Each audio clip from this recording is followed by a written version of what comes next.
You probably clicked on this video thinking it would make sense. Well, sorry to disappoint you, but I don't speak logic.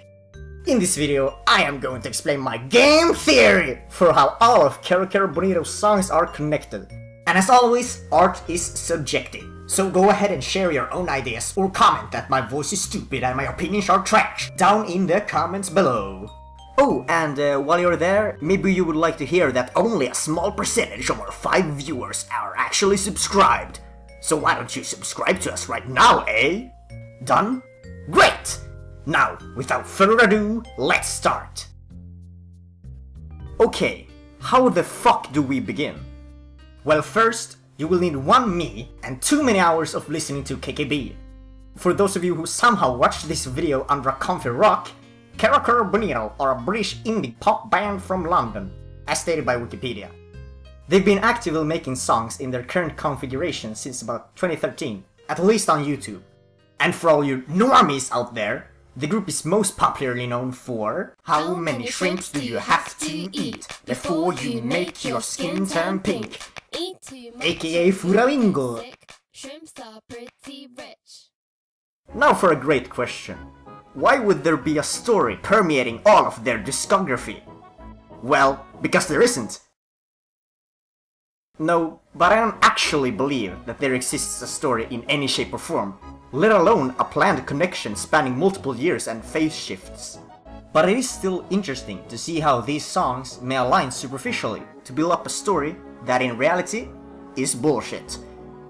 Everything considered, this video is mostly just a show of how KKB writes things, how I analyze things, and how you watch things. Furthermore, the positions of these songs along our Super Ultra Timeline are subject to change. If you have better evidence than I do for particular songs, I would gladly like to hear that shit. Also, this analysis is comprised solely of my own ideas. I haven't searched up anything outside of lyrics on Google, or gone to the KKB wiki or anything. Maybe someone has already done a video exactly like this. I wouldn't know, because I just want to talk about KKB, goddammit! So these are my unfiltered and original thoughts as a person obsessed with KKB. So, where do we begin the journey for analyzing KKB songwriting and storytelling as applied by Leo Bilesnack? Well, of course we start with the simple. Paintbrush is the most straightforward song there is. Solely sung in Japanese, we get introduced to the concept of colors and how to mix them. The simplicity in the lyrics seems to paint the picture of a newborn baby, with a gullible mind ready to learn about the world. So in this sense, maybe the story has to do with the life of a certain person. But never forget that yesterday's dream becomes today's reality. I won't dwell on this song for too long, so let's move on. Park Song tells of the simplest of times for all persons who have been children, me and other lives excluded. Playtime at the local park. This song uses easy to understand language while portraying simple themes of the scary night and the unnecessary adolescent competition about who can climb the highest on the climbing frame. So in contrast with Paintbrush, we now have basic human interactions and fears depicted, showing that if there was a connection between these two songs, this one would supersede Paintbrush. According to Shiri Google Translate, the Japanese lyrics may have something to do with becoming strong, traveling around the world, and daydreaming about feelings too big in physical size to fit on a swing. But it also translated Sutopu to strawberry, so fuck this interpretation, am I right? Or it's a typo in the first place, since they clearly sing Sutopu. But why am I even talking about this? Back in English territory, the singer also uses the fear of being a coward against another person, the listener, to get them to seesaw together. And now, let's move on to the next song. When Shit Gets Real, Homework. In this song, the main character of our anime has begun to have ambitions for the future. They now understand the concept of cause and effect, and how doing homework now can turn into profits in the future. The title itself also tells us that the singer presumably goes to school. Most poetic of all, on the other hand, is the fact that our main character... Okay, you know what? I'll just give this non-existent character a name. How about... Reko? Reko K. Bonito. Well, as I was saying, the most poetic thing of all is the fact that Reko here finds their happiness in deciding their own life. This value will later on be like crushed to fucking pieces, but I'm getting ahead of myself. But here we also find our first big chungus problem. Tax evasion? The second verse already seemed kind of strange, inviting the listener to also do their own homework. Is that what a school kid would say? Don't think so. But then we get the Japanese line where Sarah, you heard me right? Sarah, and not Reko, is accused of tax evasion. If you is stupid, Sarah is one of KKB's members, and in fact, the one who sings all these fucking wonderful songs. You've been staring right at her for like a minute now. Moving on. Ignoring the completely logical conclusion that these songs are reflections of Sarah's and the others' experiences from early childhood, we're left with a weird disconnect. Who is Sarah in the story? And why does the song become impacted by Sarah's tax evasion accusation? Well, either Reko and Sarah are the same person, which is reasonable, or Reko is called Sarah, but they are different people. Either way, I'm just gonna call the main character Reko, cause to call them Sarah would be fucking weird. Like, I don't know her in person, so let me distance myself with a made up name. This ain't no parasocial shit. Now then, why does the song change? I believe it is because the song is split in two. First, we have the child phase, but then we jump forwards in time to when tax evasion occurs. The changed song is therefore the memories of being a child, seen through the stressed adult Reko. As far as I'm concerned, this is just as complicated a story as FNAF. So watch out, Matthew Patthew, I'm coming for your fame. The next two songs, Pocket Crocodile and Let's Go to the Forest, share similar themes with the previous songs, and each other. Pocket Crocodile tells of a crocodile that fits in your pocket, and the theme of the song seems to be coping with the loss of a pet. But there isn't such a thing as a pocket crocodile in real life, so it is probably the imagination of Reko that manifests this crocodile. Let's Go to the Forest instead goes back to a conversation with some peers, it seems. But here, Reko tells us that animals somehow can communicate with humans? I see this as also being imagination. Then Reko describes that they drank tea with 7 fucking crabs? Assuming they're not a patient at an insane asylum, we take this as a child being a child. Then we get another time skip plot twist. The forest was cleared out when the airport was made, but you can still see the sea at the mall. This is so sad, we live in a society.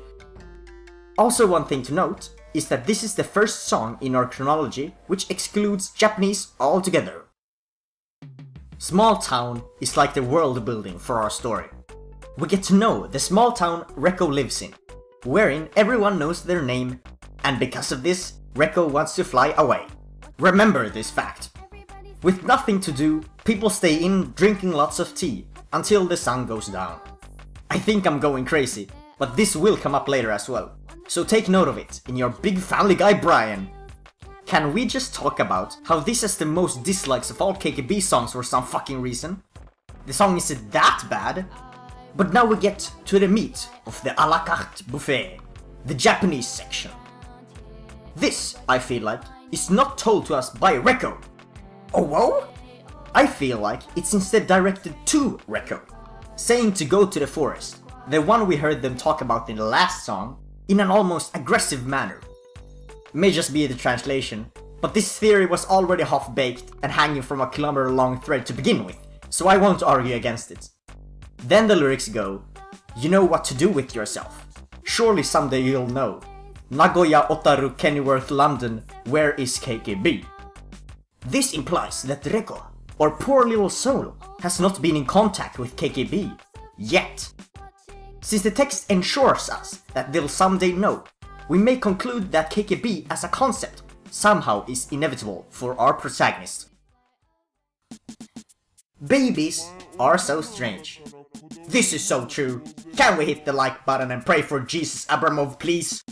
No, but this song is a reflection on human reproduction and the main character's own experiences. Yeah, this is getting into weird analysis territory, but I don't have much to say either, so I guess that balances out. Thank you Mumu for the context, by the way. This song shows how Reko has matured as time has passed, which fits neatly into our timeline. Let us now go to Flamingo. Just like in real life, Flamingo is the beginning of KKB's influence on the world, as in the fake story that I'm telling you about gets more interesting from now on. Flamingo is written with more thought than the earlier songs, and the concept of people accepting their true selves and showing their true colors is very mature compared to Mrs. I drank tea with 7 crabs over there. There is still this imaginative outlook on life though, making the final verdict be after babies are so strange and before Intro Bonito. Intro Bonito, which for some reason is a mixtape, is the kickstart for Reko's downward spiral. Wow! Congratulations on finding Kero Kero Bonito! This is, undoubtedly, the perfect moment in history. The chorus invites us to say Kero Kero, and Sarah describes how everyone will enjoy the fact. Then she wants us to start the party, until she finally proclaims that this moment will go down in history. Oh Sarah, it definitely will. At least for this fictional world that soon shall almost annihilate itself because of KKB's influence. The last lines are as follows. For the next million years or so, they're gonna be jacking to Bonito. Apart from this being very true for me personally, this may also hide facts about the lore. Remember, KKB in Reko's reality has not yet been defined, so it could be anything, even an elephant. But here, we get to know that we'll listen to KKB for about the next million years. But if you're dead, you can't listen to them, right? So that must mean, by facts and logic, that, hypothetically, Kero Kero Bonito extends your lifetime by this precise amount. My belief is that Reko experiences this exact fact, being able to live for 1,000,000 years due to epic and originally handcrafted music. Wow! CinemaSins scene number 69. Roll credits. Kero Kero Bonito, the song, is just a hodgepodge of words. Gun crime and copyright are interesting, I guess, since they show even more knowledge of real-world problems and their technical terms. The bridge is where it's at though. I can't seem to find the translation, but when I read it the first time it got stuck in my head, so I'm going from memory here. It was something like, someday the world will be ours. And that is thematically very different from the rest of the song. My take? Kero Kero Bonito talking to Kero Kero Bonito. Come on guys, it's in the name of the song. KKB is reassuring itself that, in accordance to the unknown party's prediction in Small Town, KKB will take over the world. Up to this point, we've only seen the top of an iceberg through Reko's experiences. But now, we get to hear about the bigger picture. So let's build it up. Build It Up is, according to Kero Kero Bonito themselves, the most underrated of their songs. I can agree with this statement. The song is an energetic invitation to build up locations you want to go to and then destroy them once you're content. So, still childhood imagination, but now with an outlet that is supercharged with creativity. Let's say this is your brain on Kero Kero Bonito. The mentioning of Newton's laws of motion makes one think that Reko has matured relatively much. In that case, the song may be a message to not let go of your childish tendencies, since it is never not fun to build it up and imagine. Sadly, there isn't much else to say for this song. Next up, Internet Toxicity in a Nutshell, the song. Cat vs dog? More like 1 billion lions versus every Pokemon. What the fuck? All tribe? How the fuck did you get here so fast? My name is Jeff. Well, in Cat vs Dog, we see an epic rap battle between a cat stan and a dog virgin. If Reko is one of these people, I don't care. For this video, the point of the song is to show the usage of smart language and the acknowledgement of conflict in the first place. The song may be an interpretation or a retelling of a debate that Reko has heard. A lot of death is also here. Maybe a self-reflected coping mechanism for the pocket crocodile from before? Now, picture this. Picture this establishes a consideration for preserving the present for the future, i.e. taking pictures for when you're old and wise. The energy that KKB gives Reko, which we saw in Build It Up, is here manifested through the act of taking photos. This seems more a personal tale about Reko than anything, just some good old establishment of character ideals. The aggression that the singer shows may be a side effect of taking the drug known as KKB. The key thing to take away is that the memories of days gone by seem to be at the core of Reko's tale. But for now, let's go back to the real world for a bit. This song, My Party, doesn't have much to add in the timeline, but it still has its merits. The text tells us about a party, which we are invited to. The hyperbole of having the biggest sound system in the world shows how Reko, or whoever is saying this, still hasn't matured completely, since I find it hard to believe that, of all the millions of sound systems there are, this specific one is the biggest. As I see it, there is no difference in whether the singer is Reko. What piques my interest is instead how the song becomes poggers halfway through. I connect this to the energetic tendencies of coming in contact with KKB, making everyone crazy. Let's now stop doing this KKB drug and move toward the big chungus. Spoilers! Big City is just a retelling of a conversation that the singer heard, a fact we get to know at the end of the song. Assuming that Reko is singing, it looks like the story of the song plants a seed of expectation in our protagonist's mind. Moving out and starting fresh seems compelling and exciting. The text for Big City is in itself a description of human society. Never sleeping, always evolving. To succeed, you need to work yourself to the bone, because if you don't keep up, you will end up worse off. In response to this, the next song becomes Big City's antithesis. So let's stop caring about society to take a well-deserved break. The need for a break implies that Reko has experienced something of the opposite: stress. What a controversial statement, am I right? Apart from making me want to take a break, the song isn't that groundbreaking for our model. The Japanese sections talk about being happy with slowing down and living in the present, and the second verse mentions looking up at the night sky. Reko describes to us that we should switch off our capitalist speedrun mentality, and instead move very slowly to the beat. Sarah then calls KKB, and if we didn't already know my story was bullshit, this song makes us very sure. Ignoring the fourth wall break, we approach Forever Summer Holiday. It's a summer holiday, nuff said. Sarah mentions the word break in the song, so this is undeniable proof that break and Forever Summer Holiday are connected. I like the irony in the video as well. Either the song is a representation of the "this is fine" meme, or Reko actually sees the world being fine, their eyes filtering away all the bad things in the world. Reko also seems to have quenched the energetic side of KKB that we know from Build It Up and Picture This. Self-control equals maturity, and that's why I'm putting this song here. Try Me is a story about getting a job. Reko lists things they can do, which includes having a party. Wow! Another mention of previous plot points. Those are rare in these parts. Verse 2 is sung by an already hired Reko, finding out how everyone else is predictable. That's all I got, don't try me please.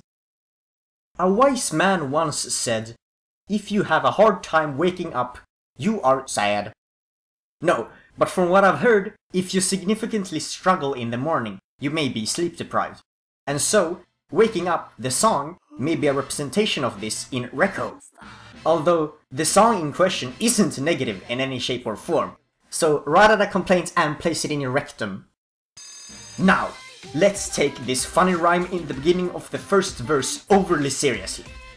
KKB is flying? What is this? Number 6. KKB in the sky. This line is the sole reason for my critique of the KKB object in the story. We don't know KKB's true form, and so we need to assume it is not a real-world ex-Tanoshi group to instead build up a new interpretation solely through their songs. And what's this? The line right afterwards describes Bonito as an invincible hero that powers up and comes back. The power-up part may be about having a good night's rest, or it's evidence for the million-year immortality that KKB can give people. Then we get described Reko's first day at something, which I assume is the job they got hired for in Try Me. Verse 2 breaks my theory yet again, but then I wonder, is it all a dream Minecraft speedrun? Let's go! XD skip, poggers, goal split, let's go, world record! Now we get to another song that is solely sung in English, Heard a Song. Reko apparently has a new car, so they are undoubtedly old enough to drive now, and the money they've earned from working also seems to have paid off. The line, "When I need a hand, no matter where I am, I pick up the vibrations," shows how the main character has a rule of thumb of coping with tough situations. Just jack your body. In the bridge, Reko asks their friends if they've heard the titular... No, that's the wrong word. Melodicular? Song, proving the shocking fact that Reko has friends. I didn't learn anything from this anyway, so let's instead graduate. Reko is graduating. This is epic. They have high hopes for the future, it seems. Halfway through, we have this wonderful organ section, followed by an uncanny bridge, one of KKB's staples. This part seems to be comments from other people directed toward Reko. The world should be at your fingertips, but the song tells us that something is wrong. It also ends somewhat ominously, with instruments slowly stopping to play. It's not a satisfying ending at all. Well, we ain't going to a graduation in the first place, so who cares? It's KKB, let's go. Sick Beat is for all us epic gamers. The first verse is split in 2 parts, while the chorus describes the singer's optimal gaming skills. So, we start by reminiscing about Tomb Raider and Windows 98, and then warp to being 22 years old. This establishes a longing for the past, which later on will become the biggest mental struggle that our main character will ever face. We see a hustle for money, described really weirdly, something that in our story calls back to getting a job in Try Me. Then we ascend to the next level of life, aka the chorus. Here, Reko shows a breaking of the norm, being a gamer girl, while everyone else wants them to eat, bitch, or submit. I have a hard time deciphering the second verse's Japanese, but it's just a normal thing of going your own path in life and such. I'm not gonna bore you with another transition, so let's go! I don't know where to put Fishbowl. It is more mature, and it fits thematically somewhere here. The song is just a short little story about talking to a pet fish. The text asks relatively many questions to our fishy friend, implying that Reko yearns for answers unachievable by mankind. Since the fish can't talk, dumb ass.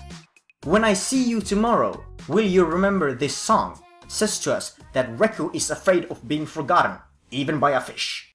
Or I'm making up shit on the spot, same difference. Chicken is a really weird song. When I first made this timeline, I completely forgot that this piece existed. The song is about encouraging people to dance. All creatures need a beat reminds me of the dancing from Heard a Song. Lore-wise, the provoking act of wanting people to dance may be made by the in-story KKB. The Japanese part talks about much the same thing, really. Well, except for the cat and pot glue, I guess?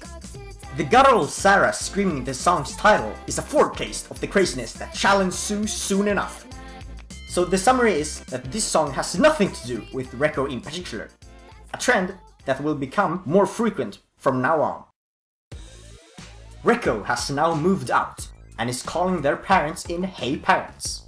The song is very wholesome, but it's sad at the same time. What do I mean?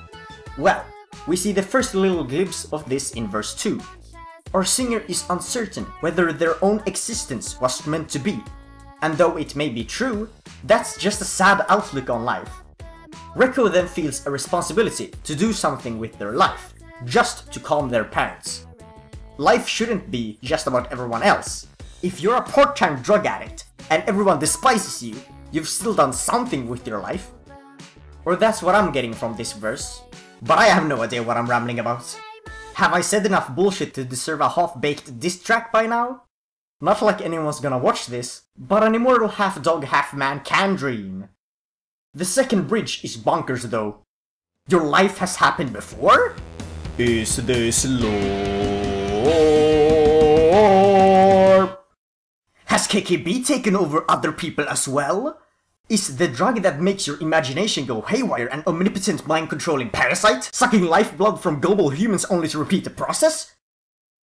Something along those lines, but less hyperbolic, I guess. Then the nostalgia trap card gets triggered. Time's running out and I don't know why. I want to be a kid forever. Oh no! The negative feelings have taken root. F's in the chat, for realsies. This is what Reko's life has led up to. And it is this theme that, in the story, becomes their legacy. Fuck it. Tanoshi no more, kiddo. All my homies listen to life grips with sad undertones now. But seriously, there are, when summed up, like 7 lines of Japanese going forward. And we've only gotten to the halfway point. Talk about big changes. We start this downward spiral with the calm piece known as cinema. Cinema describes Reko's visit to a local cinema, which they've known for a long time now. Reading between the lines, it seems as though Reko goes there periodically, and that they still do it nowadays, even though it for some reason isn't expected of them. In my humble opinion, the cinema is obviously a metaphor for replaying old memories from childhood. Fits well with our themes. But the lyrics have a double meaning, as in, they can be taken both literally and figuratively. The cinema in question may be a real place, and the act of visiting it would presumably also stir up old memories in the same way a metaphorical cinema would. Now, let's Pokemon fly to the polls with the next song. In Flyway, the questions are back. Reko still doesn't know everything, like why do most birds fly south in the winter? The song establishes that Reko has some sort of connection to birds, since they've been watching over Reko for a long time. This may be a callback to the animals can talk thing from Let's Go to the Forest. The verse ends with look at the sky and spot the green. Remember Small Town? And how its bridge seemed to be said by an unknown party? Well, one part of that is the sky is blue and I am green. I know Midori is part of Sarah's name, but if one ignores this, the implications are interesting. Maybe the unknown party is a bird that has known Reko, because it has watched over them since they were a child? Just stupid food for stupid thought. Back to Flyway. The song ends with guitars playing random notes, showing that something is wrong. I've also heard that this song has to do with Sarah's own loss of a pet bird, since this fact is stated in the album's description. This would explain the last parts of the text, which, among other things, encourage a bird to fly high. The last line has 2 important interpretations, I believe. Either it is foreshadowing to something I won't spoil yet, or it shows how Reko now has the ambition to join their bird in flight. The latter fits thematically, since Reko mentions that they want to fly multiple times. For the former, I think that's completely made up by me. I'll just state this stupid hint. If the bird in question is no longer with us, what would joining them actually mean? Let us now say goodbye to pre-2017 KKB one last time. I'd Rather Sleep is another song about missing the good old days. Rather sleep than stay awake, as they say. The text includes trees used to talk to me, continuing the trend of non-human things talking to our main character. Sadly, this imaginative trait is now gone, and because of this, Reko now knows what is real and what is fake. The core message is then portrayed in "We'll try anything just to be a kid again." Dump I will place here. The song tackles similar themes to the surrounding songs. At the dump, people leave what they don't need, and so continues the circle of life. The mention of throwing away a parrot cage is relatively clearly related to the loss of the bird from Flyway. The piece ends with some normal ambience. Or does it? A disharmonious jingle can be heard, and in the last seconds, a penetrating sound approaches rapidly, leaving the listener startled. This seems to be foreshadowing for what is to come in like 5 seconds. For the time being, however, let's try to light up the mood with some acting. Unfortunately, only acting isn't the solution to our problems. At all. This song is the first one up to this point that completely implodes on itself in the end, tipping us over to breakdown territory. And what better way is there for doing this than with Dwayne the Rock Band Johnson? Well, let's first examine the text. Sarah is singing about having an acting career that we may assume is Reko's, unless there are contradictions which I am unable to see.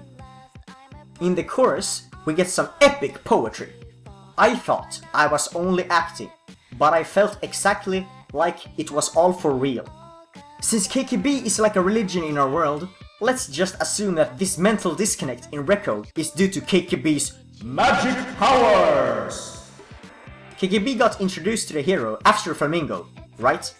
And I feel like the song that came after this introduction, Build It Up, connects the greatest to only acting. In Build It Up, we imagined going places, and we knew that it was only an imaginative act. But the hyperactivity caused by KKB may have led to the experiences actually feeling real in hindsight. Write your better retconnings of fake lore in the comments, while we reach the key change. It doesn't go down too well. Some backwards singing comboed with almost ear-rapey mechanical noises conclude the track. At the very end, we see Sarah crying, which is ironic since she most certainly is acting just for the camera. Whoa, that was hard for me to say for some fucking reason. Following a breakdown comes anxiety, or something. I just really like the One True Path's eeriness. Don't blame me for sounding stupid. Here, Reko starts by singing about staying on the track. Even though they don't always do this, they always come back. Reko then tells us that they haven't lost sight before, which would imply that they have so now. In our story, the loss of sight mentioned symbolizes the implosion of only acting that just happened. Reko then finds a glistening stream that leads up to the open sea or some shit. It makes very much sense. But now we get introduced to a new fighter! The footprints on the beach tell of another person with the same ambitions as Reko. After a long instrumental section, we get the cryptic insanity of the last chorus. What is happening, you may be asking? Well, my theory here is that Reko is talking to Mr. Parasite KKB. The writing is similar to the ominous lines we've met up to this point, especially the part about taking over the world in Kero Kero Bonito the song. Our civilization is mentioned, and then Reko says that we always move forward even when we seem to be lost. Finally, Reko talks to someone in particular again, and says, "If in the distance you see me, just know this is how it's meant to be."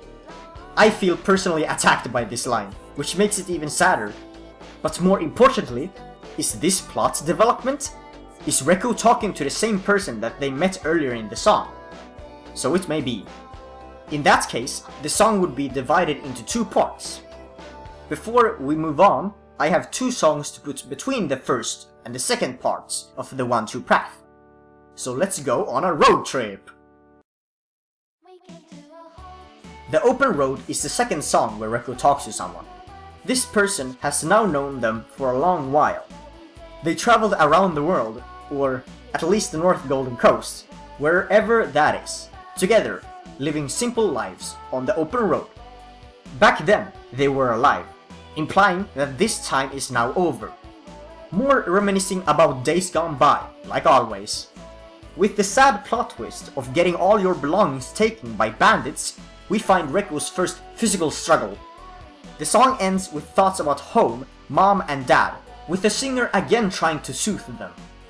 A promise is made to go everywhere they can go, until the road leads them home. Getting down with the feeling of homesickness, I suppose. You know how it is. Days become samey, disappointments pile up, while you say you're doing fine. This is what You Know How It Is about. Seems like a continuation of the problems from the open road. In the pre-chorus, Reko says that they feel something change forever, without knowing the reason behind it. Well, it's your mental state that is changing, and the reason is something called the past. There's probably a fancy term for this psychological problem, but this video's budget is literally $0, so stating it won't make a difference. The second chorus talks about the sky crashing down again, which hints that there have been more problems since One True Path's first section, where Reko was new to them. This is exactly what we see in the open road. So, the first problem was the mental collapse in only acting, and the second problem was the bandits in the open road. That's all I have to say here. Since Reko now believes in the One True Path, we say goodbye to our supporting figure, and begin swimming in solitude. In Time and Place's Swimming, we get told about Reko's life through a more metaphorical perspective. The first verse describes the person's first contact with the sea, and since that very moment, Reko hasn't stopped swimming. In the end, they feel like it's always been this way even. What the swimming metaphor means exactly is here not important, because it strengthens my timeline either way. This song is connected to the One True Path, partly since we heard about the first contact with the sea there. The phrase, "and I moved like I knew that I was free again, then before thinking I ventured out," describes how the act of swimming liberates our protagonist, making them leave the starting beach to explore. In this sense, being in the water may be seen as leaving the stable foundation of your earlier years to instead wander around the bigger world of turmoil. With the perspective of the open road in hand, this may directly correlate with the previous road trip on the North Golden Coast. When the second verse skips time to many years later, we get a confirmed reference to the One True Path, with the text telling us that that song's mentality only led Reko back to the start. Well, the memories of the past ain't gonna help you the slightest. In fact, they might do the complete opposite when we move to... What can I say? The whole song is a letter from child Reko to adult Reko, with the tone shifting from happy to existential and vice versa in the blink of an eye multiple times. Little Reko says that their life is fine, with the only problem being the ever-approaching future. The choruses, "I used to be fine because you always seemed so far away, but now I feel our paths getting closer each day," sums it up better than I ever could. Younger Reko seems to already understand that their future self would experience yearning for the past, as we hear in the pre-chorus. One thing you may note here is the phrase, "why we always stay inside." When my ultra brain hears this, I instantly think of Small Town, where they always stayed inside to drink tea since there was nothing better to do. Young Reko seems to therefore have the same routines as all the way back then. The bridge encourages adult Reko to not hate the world, even though their life might be awful. Now that's what I call situational irony. What do I mean? Well, let's just skip to the end of the song, shall we? Wow, spoopy. I don't really know how to put this, but in my headcanon, this song has the most tragic ending there will ever be for our main character. Let's just say that I doubt whether Reko felt any better from reading this letter. And for this reason, the next song is fucking visiting hours. Guess what? Reko is in the hospital now. Wow. Apart from being a conversation between Gus's parents when his dad was at the hospital, this song is just here to shoehorn in an act of self-harm in the story. Well, with the magical non-existent powers of KKB, which make you live 1,000,000 years, Reko had tough luck and survived. Question mark? Don't fucking at me for this story, okay? The song is also directed to Reko, so they have people that care for them at least. Well, I hope this Troich doesn't grow back to bite me, cause you know what they say, all toasters toast new universes. So if visiting hours was someone talking to Reko, if I'd known is the opposite. Here we have some interesting self-reflections on Reko's part. Without much to do, they reflect upon their past and all that led up to this peculiar present. When I think about it, this song is like the final nail in the coffin for the one-two path. In the first chorus, we hear that different choices create different roads, and that Reko's own path would have been altered long ago if they knew this fact. Get roasted, the one-two path! The second verse makes some bold assumptions about how human experience works in relation to fucking evolving quantum probabilities. Unless KKB doesn't just make you live for 1,000,000 years, but literally forever. Therefore, you would experience every outcome that the world will ever create. But even I think that's far-fetched, so let's leave this question unanswered. Reko then describes how they haven't found their meaning in reality yet, which leads up to Jamie's epic rap section. Yes, it isn't Gus who's rapping, am I right, boys? Anyway, I actually have no idea what his lines really mean, but the last two are the reason I think the song may take place at the hospital. Time today shows that Reko's rehabilitation is going quite well. Even with all the time in the world, one may never be satisfied with all their tasks, we see Reko think. But Reko doesn't see this negatively at all, which is very good considering our timeline. Just like in the last song, they still don't know their true purpose in life, but going with the current flow seems to be doing just fine at the moment. In the marvelous bridge, we get some fine self-reflections. I don't care if this video will be copyright strike to oblivion, let's just hear this epicness unfiltered.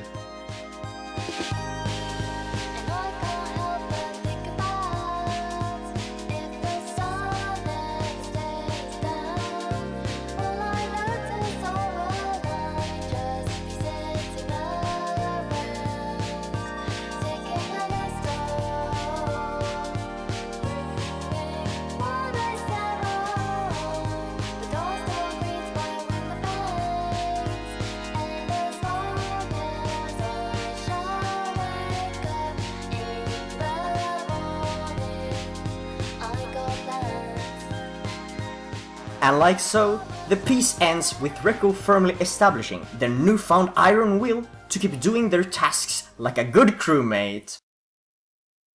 Oh yeah, it's all coming together. Do you remember how, in Flyway, Reko hoped that they could join their bird in the sky someday? And how, all the way back in Small Town even, they explicitly said they wanted to fly away? And how most of these later songs have a direct connection to long-gone childhood experiences, especially Dear Future Self? Well, ironically enough, the newest KKB song at the time of recording, The Princess and the Clock, is the most strongly connected to all of my ideas thus far. This simple story about a girl becoming the ruler of a far-off island ties up some loose ends very neatly. My current theory is that the song's princess represents Reko's childhood passion. The thing that younger Reko in Dear Future Self sees become disturbed for the first time. How this has anything to do with civilization is beyond me at the moment, since the songs haven't been fucking released yet. So, the princess on the island? It's a little weird, but I take it as Reko's birth and their early life. The island as a whole may represent Reko's brain, and the inhabitants are generic parts of Reko's personality. What they really needed was the spirit, a princess to lead child Reko through their fundamental years. Why the princess was sailing to begin with is a plot hole, unless you take a psychoanalytical approach and say that the sailing is about the first years of a human's life. No one has memories from your early infancy, and this is represented in the flowing sea. Reko's first real memory is then maybe represented by them coming ashore, standing on the stable grounds of the island. Everything on the island seemed fine, until the day when the princess got locked up. The nostalgia about the past, when everything was better, is hidden so as to not hurt Reko further. The maids tell the princess that they're doing this to protect her, which is true since if Reko, aka the island, were to succumb to their problems, the princess would also suffer. Hail to the girl, or queen, brings to mind their future self's line of the girl you buried way back when. Also to note is the princess now being a queen. As my analysis sees it, the girl is the sole reason for all of Reko's mental problems. But Reko still sees the princess and all the memories of the past as an intrinsic part of their personality. And therefore, the princess even gets promoted to a queen now. Reko wants to eat their cake while also having it, when in reality, what they really need is to let go of the past. Most of this song is about the princess being locked up, which parallels Reko trying to suppress the memories of the past. Now we get to the chorus. The princess painted pictures. Nice alliteration there. The princess painted pictures of the land to try and remember something she would eventually forget. What she seemed to forget was her coming to the island, which we established to be her first memory. Therefore, the princess is painting as a safety measure, because she doesn't want to forget those memories in the same way Reko doesn't want to. This further shows the princess's bad influence on Reko, since Reko's yearnings are defined by the princess, it seems. Story-wise, I can't seem to explain what the actual paintings mean for Reko's brain, unless it's a description of all of KKB's songs up to this point. Think about it. The paintings correspond to KKB songs, with the land those pictures are based on being the story of Reko itself. This makes sense. And the brushstrokes never went away, because the themes of Reko's story will always be in these songs. Even if I just made this story up in the last 40 minutes. The princess eternally being a child is again Reko being unable to let go of the past. The clock is much the same. The difference between the princess and the clock is that princess is temporary, while clock is forever. The song ends by the princess growing the wings she wished for, flying away, leaving only the clock to tick on. The ticking clock is Reko finally letting go of their past, to now instead evolve with the present. And the princess leaving shows Reko that they didn't need the princess, i.e. the child's outlook on life, any longer. Okay, I don't know where to add this, so I'll do it here. The other day, I watched one of KKB's Twitch streams, in which Sarah answered a question from the chat and described how her dream superpower will always be the power of flight and growing wings. I literally gasped at this response. It's so wholesome and weird when you actually put it into perspective against my stupid timeline.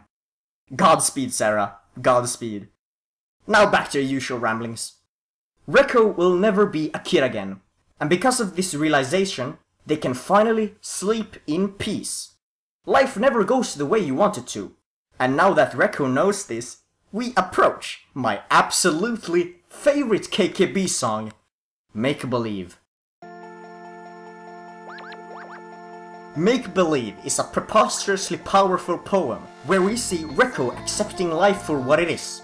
The song begins with a down-to-earth description about trying to fall asleep, followed by a cryptic message about feeding the sunlight in the night. The chorus describes the problem that Reko has had up to this point. All my life, I've tried to find the time to make believe, but now as certain as the seasons, I know real life will get in between.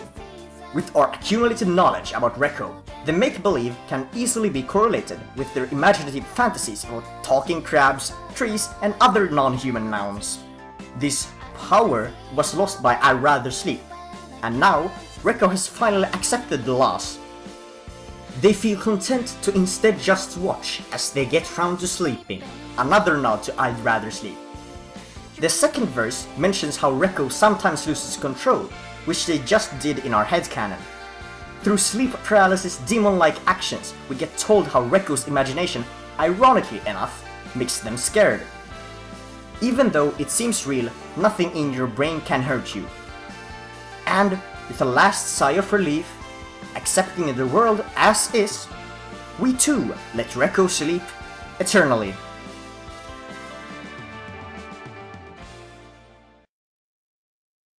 We have now entered the next phase in the KKB story. In my opinion, Reko has now been left for good. Going forward, we instead experience how the rest of society in this made-up world evolves. Before going full society mode, however, we find a triplet of songs sharing their own themes. These messages are so distinct from Reko's longing for the past that I don't think they have anything to do with our former main character. Rest Stop begins with a very epic melody for a verse, in my humble opinion. Something very ironic, since half the song's a fucking nightmare. The text is about driving totally alone somewhere far off, until an empty rest stop is found. The storyteller omnipotently knows they'll stay there for a while. Then, shit hits the fan, a siren sounds in the left ear, and multiple KKB trademarked jingles are played without any rhyme or reason. After this, Sarah is only heard in the right ear, while ambient noises and something like a sped up but backwards voice that's been pitched down being heard on occasion. Disturbing as fuck. The text is no short of a ritualistic chant for a literal cult, and for this dumpster fire of a video, I proclaim it to be exactly on point. But not just any cult. A cult that is literally praying to the entity of KKB. There is positivity, community, and exertion. With religious manifestations of life after death, we'll surely be alright. Just don't be when the trumpets echo. So, the KKB drug seems to have spread to more people than just Reko, and now it has started to greatly control the victim's thoughts. Outside is a bunch of crazy lunatic shit on drugs. The drug of KKB strikes again. Leaves are breathing, rain makes a smell before it arrives, and winds greet you at arrival. The singer mentions that this experience has never been so vivid in their life as now. Is KKB giving people made-up manifestations? We hear another siren, and this one is also heard mostly in the left ear, while Sarah wonders if they notice something X miles away. Maybe the fucking psychedelic rain. The last line mentions heaven, and all in all, I'm really confused. Sometimes it's the most normal of this trio of thinking about higher beings. This song shares many themes with Rest Stop. Someone up there making plans, people trying, failing and trying again. It really is all connected. Now, the plot significance. The song seems eerily happy in contrast with all other time and place beats, and for this reason, I think it's very fishy. Almost like someone, or something, wants us to be like the people singing. Always together, always happy. Could it be? Of course! This song is canonically made by KKB. They've started infiltrating the world, spreading this sort of message. We get to see the evolution of this very soon. Now we find a big time skip in the lore. We will bridge this gap by none other than Trampoline. Wow, the Japanese is baku! Rather than being a literal story, I interpret this song to be almost like propaganda, made by the lore version of KKB. This doesn't make much sense to put in Reko's story either, since they solve their sadness by accepting that they'll never be able to make believe again. Trampoline has the opposite message. All problems can apparently be solved by owning a trampoline. This has connections to the greater story that we've started to experience. It is the pre-course, showing how the bad side of consumerism and capitalism, or something I don't care, has warped advertisement to be inhumane brainwashing. This is a big departure from the rest of the discography lore, but I've dug myself into a hole, and I will reach the other side of the earth if that's what it takes to complete this story. But we actually see glimpses of this cruel development, particularly in Let's Go to the Forest, when the airport was built and one could see the sea in bowls at the mall. Now, into the lyrics. The text is very encouraging. Anyone can trampoline, and in doing so, the whole world can be seen. the KKB hive mind is trying to get people's attention with some of the themes Reko thought much about, namely being yourself and supporting each other. The line of "life looks better when you're on your trampoline" describes exactly how canon KKB wants their audience to see the object. You get 15 gamer points if you own a trampoline, and therefore everyone should buy one just because we want you to. That's about it for the lyrics. Footage-wise, ho, we're in for a treat. When Sarah alone, and indeed when all 3 KKB members jump on the trampoline, they get transported to a whole other world. There's a darker color palette for this place. In here, the 3 find their parallel world counterparts. The group for some reason just accepts this and gets rewarded by learning life lessons from their clones. Gus learns to play music better, Jamie becomes a Chad, and Sarah... well, Sarah leaves the Japanese bridge to her counterpart, so maybe it's something to do with Japanese? Then, Sarah makes a phone call, and the 2 random side characters, who definitely aren't Sarah's parents, kiss each other. And that's about it for the interesting parts.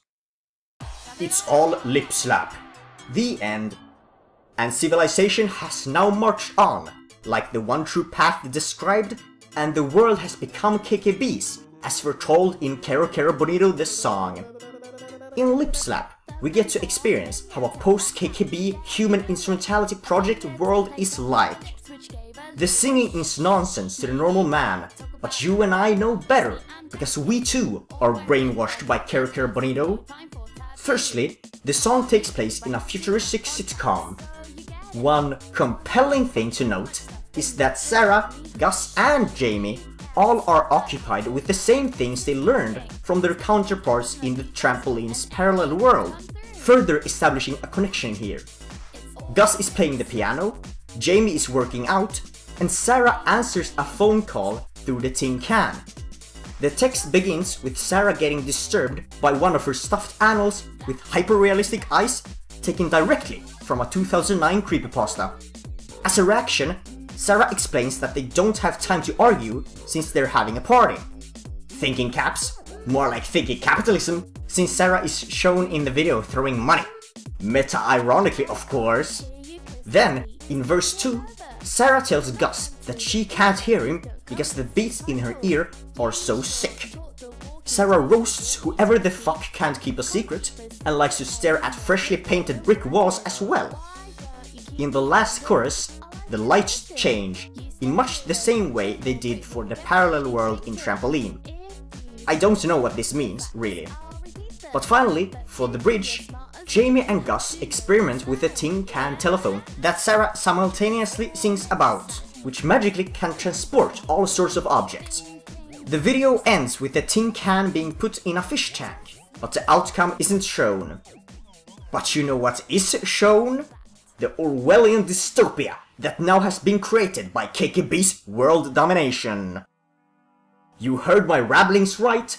I believe that Battle Lines is both a lesson in how KKB were able to take over the world, but also a description on what this act led to. Feed the people their own grief, and blame all this suffering on something out of reach. The weakened spirits will become unable to fight back. This is literally just a description for 1984, and I love it. War is peace, my dudes. The second verse, if you can even call it that, mentions the streets, gas, and a screen. The bridge is somewhat difficult to interpret, but it seems to be sung by a civilian under the KKB rule. Haha, civilian, nice. Together we are terrifying by asking a question. The end of the song is a remix of Sarah's voice lines, showing how every statement said in this world can be transformed and censored for the retention of the status quo. Dreg is very much clenching his fists right about now. And much like in the book, this dystopia would never fall by the hand of any human. Instead, we thank climate change. Now this is based! When the Fires Come shows us this twisted ride's crescendo, with humanity taking over the animal kingdom, and with KKB taking over the minds of most humans, only nature itself could ever hope to destroy us. We see humanity begging on its knees for salvation that never comes. The text uses more primal descriptions, like the cricket singing alone and the sun attacking humanity. All these retrospective reflections seem to be from after the incident, whatever it really was, while some other parts, like the chorus, stem from before the disaster. A spark smolders in the forest, which makes humanity retreat when it becomes too late. It was then and there when we all wept, knowing it was true. Our society valued itself more than the system it existed in, and as punishment, almost no one was left to remember our civilization from before the fires came.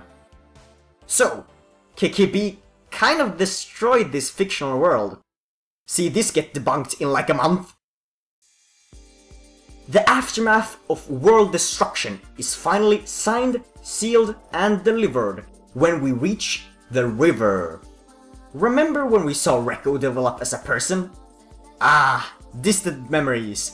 Almost like it's been a whopping 10 minutes since we parted ways. But now, we have the destruction at hand.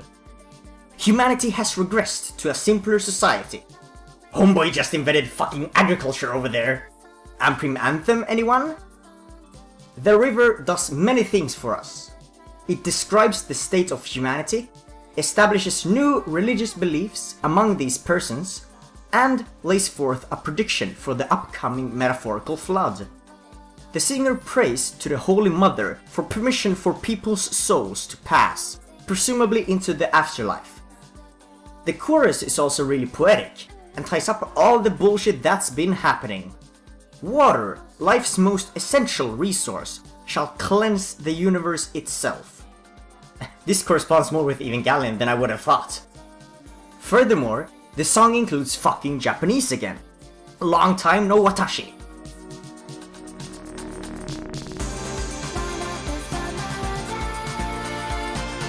Did you hear that? That jingle in the background is the same one that is heard in Swimming. We hear many variations of the motif, but this is actually the exact same relative motion, which is weirdly touching if you ask me. After that, we get a final cursed solo and some epic harmony, until we finally find rest. But we also have a sweet lore dessert right here. Humanity experienced problems due to the fires in When the Fires Come, right? Now, think about the text. It is very reminiscent of the cult-like chants from Rest Stop.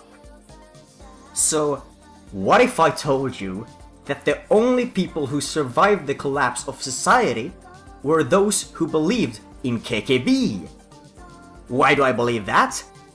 Well, I clearly stated in the beginning of the video that KKB may make people live for 1,000,000 years, if not forever. And the survivors in the river show us exactly this concept. So, most of humanity was wiped out, specifically everyone that didn't believe in KKB. I somehow managed to make a little bit of sense, don't you think? As for The Princess and the Clock, it has many themes in common with Reko's story, and believe me, I've tried to find other possibilities, but right now it fits well with being a metaphorical representation of Reko accepting the world. So, in conclusion, KKB in the lore is like a parasite. When people come in contact with it, they become super energetic or imaginative, while at the same time living 1,000,000 years like a fucking Deadpool ripoff. All these victims can then be controlled by KKB itself. After a while, KKB started to influence everyone. A dystopia arose, with canon versions of Sarah, Gus, and Jamie being the society's big brother, like we see in Lip Slap. But these people may have also existed before, which would make the fourth wall breaks when Sarah calls Gus and Jamie, for example, in Break, not a fourth wall break because it's still lore. But I don't know, this is off script, so I just said this. Then climate change killed most humans, leaving a truly pure KKB world to evolve on its own. And somewhere in there, Reko also lives on. This main character went through a rough time, but in the end, they found peace. A really wholesome section of the discography. Okay, why did this happen? Why did KKB take over the world? Leave your answers in the comments. I'm not gonna be stupid and say something like, imposter aliens. This is already too much of a conspiracy to begin with. Let's see how Civilization 2 fucks everything up. Final thoughts? I am stupid. Phew. This is the end. We've seen it all now. Is there anything left? Well, yes, there is one last song. Okay, so what is the conclusion for this weird, stitched together road? Well, it is none other than, drumroll please! Hey! Who started the fucking song? This was supposed to be an intense ending with a big chungus plot twist. Okay, I guess I can't hide it any longer. The thing that defines KKB Bonito, and indeed all of humanity, is none other than, fans are so cool. Because, when everything is said and done, when the heat death of the universe has erased existence itself, our spirit is what truly lives on.